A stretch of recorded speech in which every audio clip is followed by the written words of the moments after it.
Hi all, we've got lots of delicious beans and greens for the month of January, and I'm kicking it all off with this wonderful kale and Brussels sprouts saute. So lots of yummy greens right in this pan right here. I'm doing this in a cast iron skillet because I'm actually going to serve it up at the table in this cast iron skillet. I think cast iron is beautiful, and of course most of us have memories with our cast iron. This was my mother's cast iron skillet. So in here I have about a tablespoon of butter and a couple tablespoons of oil that I have melted.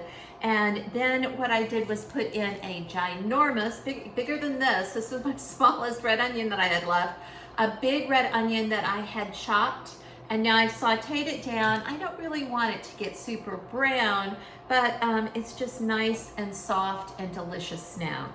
And next up, I'm gonna put in my greens. So my greens consist of two things.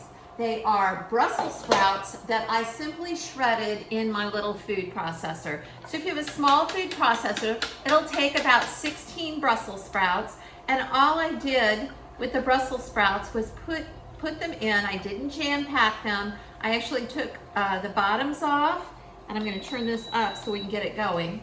The bottoms off that looked gnarly, and some of the outside leaves that didn't look as good. And then I just pulsed it until I got it just like you see right here. And I'm just going to drop some so you can see it. It's little tiny pieces of the Brussels sprouts.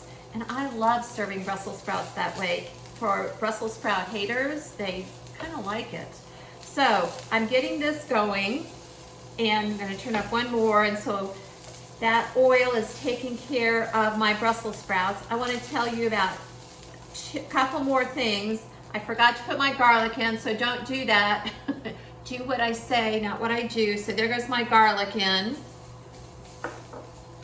And I'm gonna just roll it around the middle of the pan for a minute until it starts getting aromatic, and sure enough, it is now. So now I can go ahead and keep moving my Brussels sprouts around and get them incorporated. Oh my gosh, the smell is just so fabulous.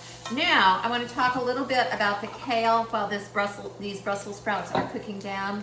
So what I took was, I actually love that Dinosaur kale, but I couldn't find any. That's Tuscan or Black Kale. So what I did was I found this kale though, and it was a very, very tiny little bunch, keeping this moving. It was a tiny bunch, but look at it. It's beautiful purple kale. And then I found another bunch that was beautiful green kale. Of course, I will put a link down in the notes to a primer on how to cut this kale, but let me just show you what my kale looked like. So what you do is you chop your kale first after taking off the stem, and you're going to do it in very thin little pieces like this. And then you're going to put it in your salad spinner. Everybody needs a salad spinner. I don't know how anybody does it without a salad spinner, but if you go ahead and chop it and then spin it dry and clean, then you don't, ooh, that's so fragrant. Then you don't have to spend all your time cleaning and drying each individual leaf. So what I'm gonna do now is I'm gonna go ahead and start putting some kale in here. And here we go. And it's gonna wilt pretty fast in here because, of course, this is a hot skillet now, right? That cast iron has really gotten warm. And so I'm going to go ahead, while it is cooking down some, I'm going to go ahead and season it. And I'm going to season it with just salt and pepper and one other thing. And you're going to laugh if you know me. I'm going to season it with red pepper flakes.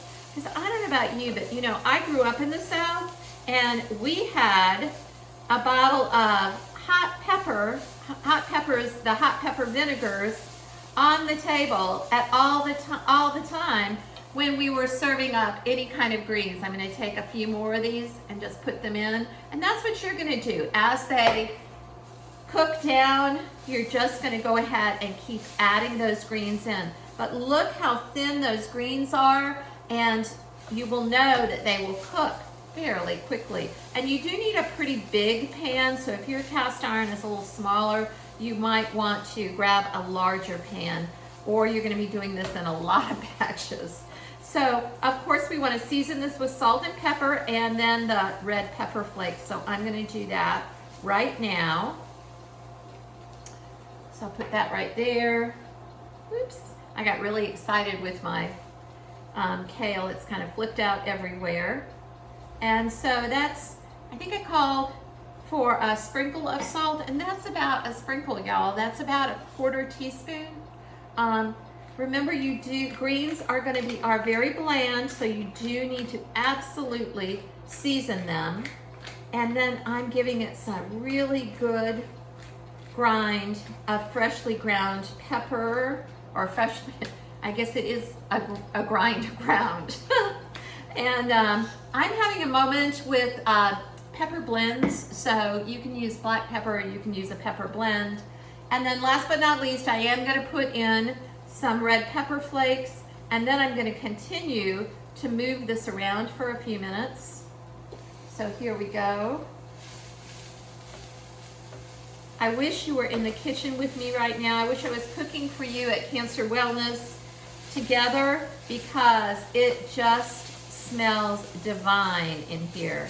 I'm gonna grab one more little bunch of kale, and then I'm gonna show you what it looks like when it's done. I won't keep you watching while I finish it all. And it really does, especially if you put that salt in there, it really does go down. And you know, kale's like spinach. Actually, those Brussels sprouts are too. You start out with a lot, you end up with a little. So I'm gonna go ahead and turn off the heat. And then remember how I talked about that vinegar, those peppers and the vinegar that we always put on the table in the South?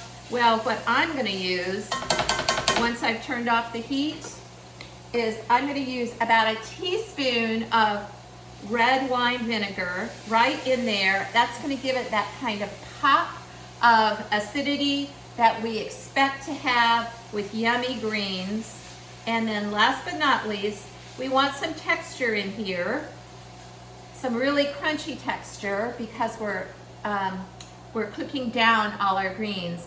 And to do that, what I'm gonna do is I'm gonna just put some chopped toasted almonds that I roasted myself and put a little bit of olive oil afterwards and sea salt, and here we go. I'm gonna pick this up and hope that you can see it a little bit better, but doesn't this look delicious? Oh my gosh, I can't wait to serve it up. I wish I was sharing it with you. Until the next beans and greens healthy recipe, cheers to greens.